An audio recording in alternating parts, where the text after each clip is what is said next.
24장 44절. 또 이르시되 내가 너희와 함께 있을 때에 너희에게 말한 바 곧 모세 율법과 선지자의 글과 시편의 나를 가리켜 기록된 모든 것이 이루어져야 하리라 한 말이 이것이라 하시고, 또 이르시되 이같이 그리스도가 고난을 받고 제3일에 죽은 자 가운데서 살아날 것과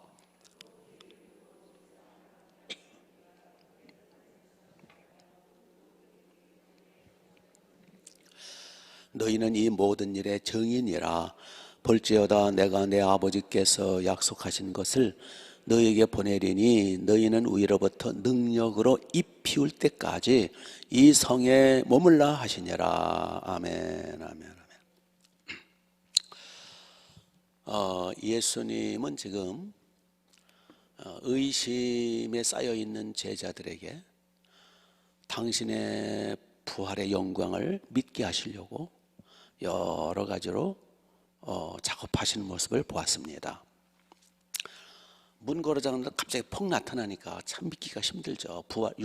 육체로 부활한 걸 믿기가 힘들죠.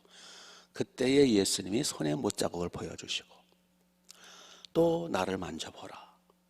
직접 시각 또 촉각. 그리고 그래도 의심하니까 너희들 중에 먹을 게 없느냐. 그래서 구운 생선 한 토막을 드리니까 그걸 잡수시더라. 봐라. 영은 살과 뼈가 없을 때 인자는 봐라 있지 않느냐. 그렇게 당신의 육체의 부활을 증거하셨을 뿐만 아니라 진짜 중요한 증거는 오늘 본문에 보면 나와요. 당신의 육체의 부활을 어떻게 증거하셨느냐 하면 44절을 보시면 또 이르시되 내가 너희와 함께 있을 때에 너희에게 말한 바 곧 모세의 율법 선지자들의 글 시편이 나를 가리켜 기록된 모든 것이 이루어지리라 한 말이 이것이라. 내가 너희들과 함께 있을 때 십자가 죽기 전에 내가 다 얘기해 줬지 않느냐. 여기 보니까 이제 모세의 글, 그리고 선지자의 글, 그리고 시편, 이걸 한마디로 구약 성경이라 그래요. 구약 성경을 크게 셋으로 나눠요. 모세의 율법서, 선지자서, 시편 등등, 이걸 구약 성경. 구약 성경을 가지고 내가 너희들에게 메시아가 희생양으로 십자가에 죽었다가 3일 만에 살아나야 하리라고 내가 수도 없이 성경을 통해서 얘기했지 않느냐. 그게 오늘 이루어졌다. 즉 당신의 부활을 뭘로 증거하고 계세요? 구약 성경, 모세율법, 시편, 선지자의 글. 자, 또 보세요. 46절을 보시면 또 이르시되, 계속 반복하시는 거예요. 이와 같이 그리스도가 고난을 받고 제3일에 죽은 자 가운데 살아날 것과 47절 또 그의 이름으로 죄사함을 받게 하는 회개가 예루살렘에서 시작하여 모든 족속에게 전파될 것이 뭐하였으니? 기록되었으니. 기록되었으니 어디에 기록됐다는 거예요? 구약 성경에. 성경에 기록됐지 않느냐. 기록된 것을 믿어라. 성경에 나를 향한 십자가의 죽으심과 부활을 그걸 믿어라. 그래서 결론이 뭐냐면 45절이에요. 45절을 보시면 이에 그들의 마음을 열어 무엇을 깨닫게 하시고? 성경을 깨닫게 하시고. 이 성경은 어느 성경이에요? 구약성, 아직 신약성이 기록이 안 됐잖아요. 성경을 깨닫게 하셨다. 즉 예수님은 우리가 꿈이나 환상이나 음성이나 예언이나 또는 신비주의, 신비체험 이걸 통해서 믿기를 원하지 않으시고 뭘 통해서 믿기를 원하세요? 기록된 성경 말씀을 통해서. 성경이 내게 대해서 증거한 거다. 성경이 이제 오늘날 신약 성경도 포함되죠. 신구약 성경이 나에 대한 기록이다. 신약 성경의 주제는 나다. 성경을 통해서 나를 믿어라. 성경을 통하여 나를 믿고 너희들의 믿음이 성경 말씀에 뿌리를 박으라 라는 증거예요. 그래서 이게 주님이 우리에게 요구하시는 믿음의 근거예요. 환상도 좋고 예언도 좋고 꿈도 좋고 뭐 신비 체험도 좋고 뭐 별거 다 기상천외한 거 좋은데, 진짜 내가 원하는 믿음의 근거는 하나님, 기록된 하나님의 말씀을 근거로 믿어라. 아멘. 그래서 기독교를 말씀의 종교라 그러는 거예요. 예. 그래서 우리가 예배의 핵심도 말씀이고, 우리 신앙의 뿌리와 근거도 하나님의 말씀이고, 우리가 하나님의 기록된 하나님의 말씀을 근거로 해서 그 약속을 붙들고 사는 거고, 그래서 성경 공부가 중요하고, 그래서 설교 말씀이 중요하고, 그 성경 읽는 게 그래서 중요한 거예요. 예. 그래서 늘 우리는 하나님의 말씀을 암송하고 읽고 묵상하고 그 말씀을 듣고 순종하고 지키고, 그래서 주님이 원하시는 기록되었을 때 성경을 근거로 해서 온전한 믿는 건전한 믿음 생활을 하시라는 거예요. 예. 신비주의자들은요, 맨날 뭘 본다, 뭐 느낀다, 뭐 어쩐다 그래가지고 뭐 완전히 뭐 천사처럼 굴다가 어떤 때는 갑자기 사라지고 없어지고, 왜냐면 흔들리니까. 그래서 신비주의자들이나 체험을 해야 돼요. 그러나 체험주의로 나가면 안 돼요. 이런 체험주의자들은 완전히 그냥 뭐 완전히 요동을 쳐요. 뭐 체험이 나타날 때는 뭐 허발하게 천사처럼 믿다가 갑자기 또 그냥 푹 다운이 되고, 예. 그래서 목회도요, 은사 목회하는 분들이 있어요. 뭐 맨날 뭐 눈 감고 야 주님의 음성 들어봐, 뭐 받아봐, 뭐 어떻게 해봐 해가지고 이렇게 은사주의 목회, 병고침 목회 또는 뭐 예언 목회, 이런 목회 하는 분들이 교회가 부흥이 안 돼요. 맨날 들쑥날쑥 또 그냥 요동치고, 예, 그런 모습들을 한두 번 본 게 아니에요. 그래서 주님이 원하시는 신앙생활, 그러한 교회는 기록된 성경 말씀에 근거해서 말씀을 듣고 순종하고 행하고 실천하고 회개하는 뿌리 깊은 신앙 갖게 되시길 바랍니다. 예. 자, 이제 하나 또 우리가 볼 것은, 이제 예수님이 이제 기록된 성경 말씀을 근거로 당신 자신을 이제 증거하면서, 예, 48절 너희는 이 모든 일의 증인이라. 이제 내 증인이 되었다. 그래서 이제 증인이니까 증인은 어려울 거 없어요. 자기가 보고 듣고 느끼고 자기가 믿는 바를 얘기하면 그게 증인이에요. 예, 덧붙일 것도 없고 뺄 것도 없고. 그래서 너희가 나의 증인이다. 내가 메시아요 그리스도요 희생양으로 죽었다 부활하신 것의 증인이다. 근데 이제 증인이 증인교실을 하려면 용기가 필요해요. 왜냐하면 증인이 법정에서 증인으로서 증거를 할 때 협박이 올 수 있어요. 협박, 공갈, 뇌물, 분위기에 압력이 가해질 수 있어요. 그래도 정직하게 사실을 증언해야 돼요. 그래서 증인에게 뭐가 필요하다고요?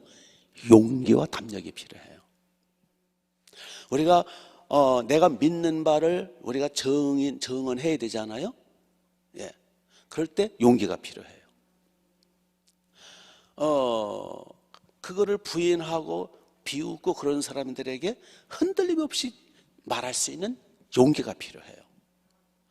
또 그럴 일이 없어야 되겠습니다만은 총칼을 들여대고 예수님 믿겠느냐, 부인하면 살려주겠다, 그러한 목숨을 걸 상황에서도 목숨 걸고 정인으로서의 사실을 말할 수 있는 용기가 필요해요. 그 용기를 우리는 가져야 돼요. 근데 우리는 용기가 없어요. 그래서 어떻게 해야 돼요? 그래서 예수님이 49절을 말씀하신 거예요. 볼지어다 내가 내 아버지께서 약속하신 것, 너희에게 보내리니 너희는 위로부터 멀리 비올 때까지 능력으로 입혀질 때까지 이 성에 유하라. 한마디로 아버지 약속하신 게 누구예요? 성령을 약속하셨다. 그 성령을 아버지께서 부어주실 때까지 이 성 예루살렘 떠나지 말고 유하라. 성령을 받아야 정인 곳이라 할 수 있다. 성령을 받으면 성령께서 용기를 주실 거다. 그래서 어떠한 협박 공갈, 그 무서운 압박의 그 환경 속에서도 용기 있게 증언할 것이다. 그리고 증인에게는 또 지혜가 필요해요. 예, 지혜. 예수님 그러셨잖아요. 전도 70인 제자들을 둘씩 짝을 보내시면서 말씀하시기를 뱀처럼 지혜롭고 비둘기처럼 순결하라. 내가 너희를 보냄이 어린 양을 이리떼 가운데 보낸 것 같도다. 세상 사람들이 이리떼라는 거예요. 늑대들, 세상 사람들은 늑대라는 거예요. 예, 마귀가 들끓는다는 거예요. 늑대들이. 근데 내가 너희들을 전도를 보내는데 아휴, 얼마나 유약하고 얼마나 미약한지 어린 양 같다는 거예요. 이 세상에 가장 약해 빠진 게 어린 양이거든요. 예. 그래서 너희들은 뱀처럼 지혜롭고 비둘기처럼 순결하라. 예. 지혜가 필요하다. 지혜. 예. 상대방의 눈높이에 따라서 상대방의 심리를 읽을 줄도 알고 분위기도 파악할 줄 알고 통찰력을 가지고 그냥 미련 곰탱이처럼 전도하다가 얻어 터지고 어리석게 전도하다가 부작용 그러지 말고 지혜를 가져라. 뱀처럼 지혜로워라. 그래서 증인에게 필요한 것이 두 가지예요. 용기와 지혜. 정말 지혜롭게 전도하라. 얼마나 지혜가 필요하냐면요. 이제 목동에 이제 옛날에 목동에서만 목회할 때 그때는 직접 우리 성도님들 모아놓고 전도 훈련을 시켰어요. 초창기 때. 그래서 거기 무슨 꿀방 전도 무슨 전도 해가지고 이제 가르치고 전도질 들고 직접 나가고 또 직접 양치러 나가고 이렇게 했는데 여러 사람이 가는데 전도가 안 되는 사람이 있었어요. 전도가 안 되더라고요. 아주 그 강팍한 사람이죠. 그런데 여집사님 한 분이 가면 다 돼요. 그 집사님이 지금 이제 그분은 이제 신학교 가서 목사님이 되는 여자인데 그 여집사님이 가면 거의 10중팔구예요. 참 신기하다. 아, 저 사람은 안 돼. 근데 그 사람이 가면 돼요. 참 신기하다. 그렇다고 그분이 말 잘하는 것도 아니고 그냥 평범해요. 그런데 그 사람이 가면 돼요. 그래서 아예 이제 누구 전도하다가 안 되면 그 사람 보내면 또 끌어오고 수많은 사람을 끌어오는 거예요. 이야, 그거 참 신기한 일이다. 그거 참 은사다, 은사. 그게 지혜입니다. 그 사람이 그렇다고 기도도 특별히 많이 하는 것도 아니에요. 물론 기도를 많이 하지만 남다르게 맨날 철야 그것도 아니에요. 근데 그 사람만 가면 돼요. 그건 뭐냐면은 사람의 마음을 읽을 줄 알아요. 상대방을 배려하고 상대방의 호감을 사요. 그리고 상대방의 마음을 감동시켜요. 이게 지혜다. 어떤 사람이 가면은요, 나올 사람도 안 나와. 예. 이게 그래서 지혜가 필요해요. 그래서 예수님 뱀처럼 지혜롭고 비둘기처럼 순결하라는 거예요. 그래서 지혜를 구하라는 거예요. 이 잠언사의 주제가 뭐예요? 지혜가 제일이니 지혜를 구하라는 거예요. 솔로몬이 지혜를 구했잖아요. 예? 솔로몬이 1000번째 황소 1000마리를 드리면서 1000번째 어마어마하게 희생하면서 기도했을 때 하나님의 감동받아 꿈에 나타나셨죠. 내가 너에게 무엇을 줄고 소원을 말하라. 그때 저에게 지혜를 달라. 지혜로운 마음 달라고. 그래서 솔로몬의 지혜는 누구도 못 당하잖아요. 그래서 참 지혜가 이렇게 중요하구나. 그래서 야고보서 1장 3절 4절 이하를 쭉 보면은 너희 중에 누구든지 지혜가 부족하거든. 우리 다 지혜가 부족하잖아요. 후히 주시고 꾸짖지 아니하시는 하나님께 구하라고 하면 주시리라. 솔로몬처럼 지혜를 구하라는 거예요. 근데 그 지혜가 어떻게 오느냐? 성령이 임하시면 지혜가 임해요. 그래서 성경에 보면은 다 성령 충만한 사람들은 지혜로운 사람들이에요. 스데반도 성령과 지혜가 충만하다 그랬고요. 빌립도 그렇고, 특히 바나바는 성령과 지혜가 충만한 사람이라. 그래서 하나님의 종들은 반드시 지혜가 있어야 돼요. 앞뒤 전후를 가리면서 정말 지혜롭게 해야 돼요. 그래서 용기와 지혜, 이 두 가지를 가지고 예수님의 증인 역할을 하라는 거예요. 양을 치라는 거예요. 지혜가 모자라면요, 쌩구쌩을 해요. 이 일을 망칠 수도 있어요. 그래서 오늘 우리 성령의 충만함 받아서 예수님 말씀하십니다.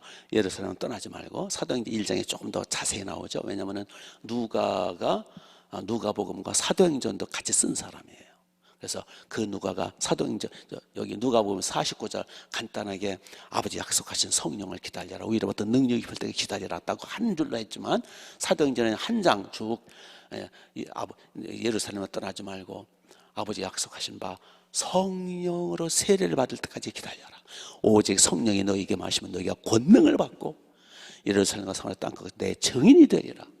자세히 풀어줬죠, 사도행전에서는. 그래서 우리가 매일 예루살렘 즉 하나님의 성전에서 성령으로 이 피움 받을 때까지, 성령의 권능이 임할 때까지, 성령의 지혜가 임할 때까지 먼저 기도하고 성령 충만함 받고, 그리고 나가면 내 증인이 될 것이다. 그래서 오늘도 성령을 구하십시오. 지혜를 구하시고 용기와 배짱을 구하시고. 그래서 밀어냈던 베드로가 아주 용기 있고 지혜로워지잖아요. 삼손이 성령이 임하시니까 그냥 능력이 생기잖아요. 다니엘을 향해서 느부갓네살 왕이 내가 네게 대해서 들은즉 너에게는 거룩한 신들의 영이 있어서, 성령을 가리키는 거죠. 거룩한 신들의 영이 있어서 지혜와 총명과 명철과 비상한 지혜가 있다 하도다. 다니엘 보고 비상한 지혜가 있다. 그게 성령의 역사거든요. 다윗이 언제부터 용기 있게 골리앗을 때려눕히고 언제 지혜로운 사람이 되었어요? 하나님의 성령이 힘있게 임할 때. 사무엘이 기름불을 죄 다윗에게 부을 때 성령이 강력히 임했잖아요. 이거 성령의 역사예요. 그래서 성령을 받을 때 우리는 용기가 있게 되고 지혜가 있게 돼요. 그래서 오늘도 성령을 구하시고 지혜를 구하시고, 지혜로운 아내 남편, 지혜로운 우리 모두가 됩시다. 기도하겠습니다. 주여, 하늘문을 열어주소서. 아버지, 저희들 미련하고 어리석습니다. 저희들 고백하고 연약합니다. 오늘도 성령을 부어주소서. 지혜의 성령을 부어주소서. 능력의 성령을 부어주소서. 배짱과 용기와 탐욕을 주옵소서. 하늘의 지혜와 총명과 명철함을 주옵소서. 먼저 회개하게 하옵소서.